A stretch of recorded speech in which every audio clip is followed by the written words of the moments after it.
Hello दोस्तों, स्वागत है आपका मेरे इस दैनिक समाचार चैनल में। दोस्तों, 8वें वेतन आयोग को लेकर अब मामला साफ होता दिख रहा है।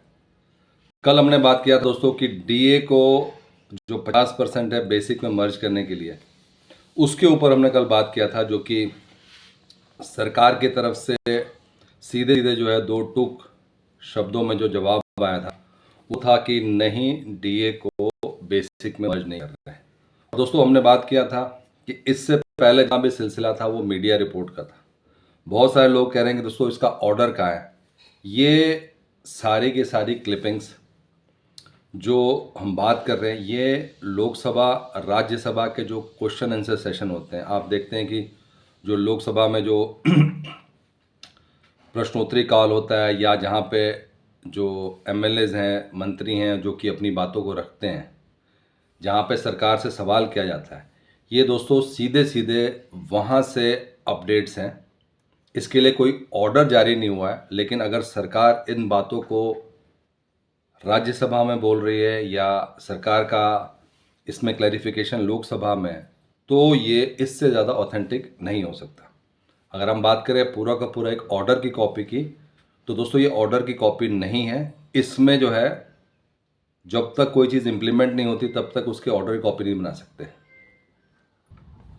अब दोस्तों, सरकार की तरफ से जो क्लैरिफिकेशन आ रहा है वो बहुत इंपॉर्टेंट होने वाला है, क्योंकि जो सैनिक संगठन है, जो केंद्रीय कर्मचारी संगठन है, उन्होंने सभी जो भी उनको लगता था जो कि केंद्रीय कर्मचारियों के लिए बेनिफिशियल है, वो सब के सब दोस्तों टर्म्स ऑफ रेफरेंस में डाल दिया है। दोस्तों, बात करते हैं 8वें वेतन आयोग को लेकर क्या क्या। सबसे बड़ी चीज़ ये है कि जो लेट हो रहा है, क्या ये समय पर केंद्रीय कर्मचारियों को इसका बेनिफिट मिल पाएगा कि नहीं, कितने केंद्रीय कर्मचारियों को जो है इसके अंदर जो है काउंट किया गया है, कितना फाइनेंशियल प्रेशर आएगा, क्योंकि फाइनेंशियल प्रेशर के ऊपर बेस पे ही जो है ये पूरा का पूरा डिसाइड किया जाएगा कि क्या फिटमेंट फैक्टर होगा। तो दोस्तों, अगर हम बात करें तो इसमें साफ साफ लिखा है कि पहला ये क्वेश्चन था कि आयोग का कामकाज कब तक शुरू होगा, क्योंकि अभी तक शुरू नहीं हुआ है, अभी तक सिर्फ घोषणा हुई है। दूसरा, आयोग के विचारार्थ विषय और सरकार को इसके रिपोर्ट प्रस्तुत किए जाने की निर्धारित समय कितना है।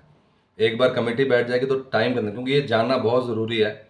इसके बगैर जो है ये नहीं तय हो पाएगा कि कब से शुरू होगा, कब से बेनिफिट मिलेगा। 8वां वेतन आयोग घोषणा करना अलग बात है, लेकिन इसको टाइमली इम्प्लीमेंट करना ये ज़रूरी है।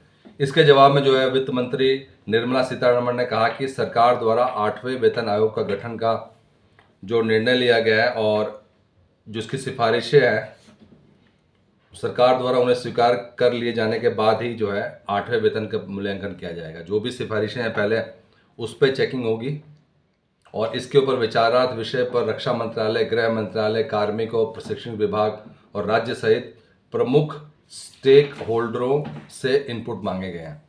तो दोस्तों, कहीं ना कहीं ऑन ट्रैक है। जिनके लिए किया जा रहा है उन स्टेक होल्डरों से इनपुट मांगा जा रहा है। कोई भी स्टेक होल्डर ऐसा नहीं है जिनको कि मिस किया गया है। लोकसभा सदस्य सोमवार सदन में कार्रवाई के दौरान 8वें वेतन आयोग के गठन को लेकर सवाल पूछा था। दोनों सांसदों ने पूछा कि क्या सरकार ने केंद्र सरकार के कर्मियों के वेतन और पेंशन के संशोधन करने के लिए 8वें वेतन आयोग का गठन किया। मतलब मेन चीज़, 8वें वेतन आयोग का मेन मुख्य मुद्दा क्या है उसके ऊपर।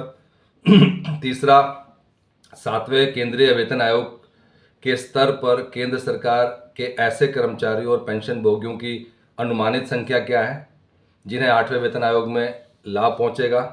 क्या 8वें वेतन आयोग की सिफारिशों के कार्यान्वयन से सरकार पर वित्तीय बोझ बढ़ने की संभावना है। क्या सरकार ने राजकोषीय नीतियों और सरकार व्यय पर 8वें वेतन आयोग के प्रभाव का आकलन किया है।